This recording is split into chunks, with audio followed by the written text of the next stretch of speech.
been here for about 3 years at this point, and it's funny, you know, I arrived here in LA, it was just me and my pickup truck full of my tools. And I was like, well, I've come here to, you know, seek out my dreams, seek out my goals. And, you know, I talk about it and like, you can't, you know, see the path that's before you. You kind of have to walk it and then you can see the path. And it's, you know, it does all sorts of things. So when I arrived, I was coming out of a town of 890 people, living out in North Carolina. I'm from St. Louis, so I'm from a big city, but I was doing nonprofit work. But I realized I needed to grow, I needed to develop. Well, that area was fantastic. I learned so much about myself. I knew that I needed to, you know, get my hands back into large scale. I was primarily doing small scale jewelry work, but my passion is really in sculpture. This piece has been in the works, I guess. Well, it took 9 months. It's probably been in the back of my mind for the last, you know, prior to moving here, 2 years.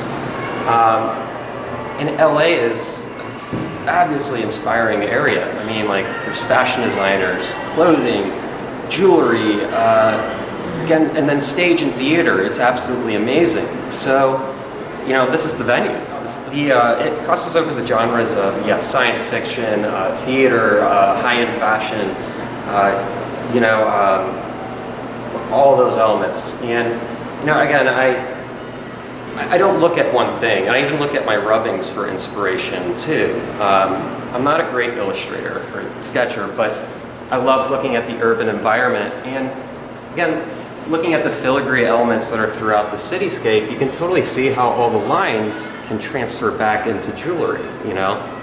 So taking inspiration from the three-dimensional world that we walk on every day that we don't pay a whole lot of attention to, but I'm creating collages, illustrations, sketches that can work their way back into the 3D world. But with this body of work, what I'm really interested in, though, is how people adorn themselves and how they go about, you know, providing a certain image. You know, this is, when worn, this is very intimidating. You wouldn't want to mess with her. But, you know, again, we kind of, you know. She almost looks like you could build in a complete story or use her for a book cover for already completed work. Absolutely. And with a lot of these, this is armor, you know, this is protection. And we go about adorning ourselves in a way that either invites conversation or it repels it, you know. So, you know, we have to protect what's precious inside at times. You know, it can be a scary world, but it can also be, you know, very elegantly done. Now, who did the photograph?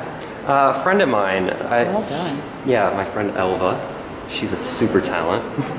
Does she live here as well? Yes, she does. Oh, how exciting. I think she works like 6 jobs and, and like, she works a hustle, and that's what's so inspiring about being here in LA, and especially here at the brewery, is that people are driven. And I need that. I need to be around that. And I think they're willing to be collaborators, which is just amazing. And that has been probably the most inspirational thing, is like, you have ideas, oh my gosh, I've never thought about that, you know, and that's how you grow. That's how growth happens.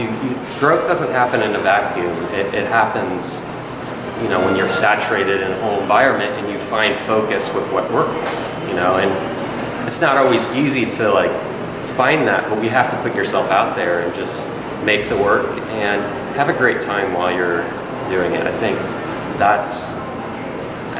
my biggest piece of advice towards anybody is to make sure that you're loving what you do. Now, we do have to do things that we don't always like, but in the end, it always seems to, you know, work out. Right. You know, as long as you have that passion.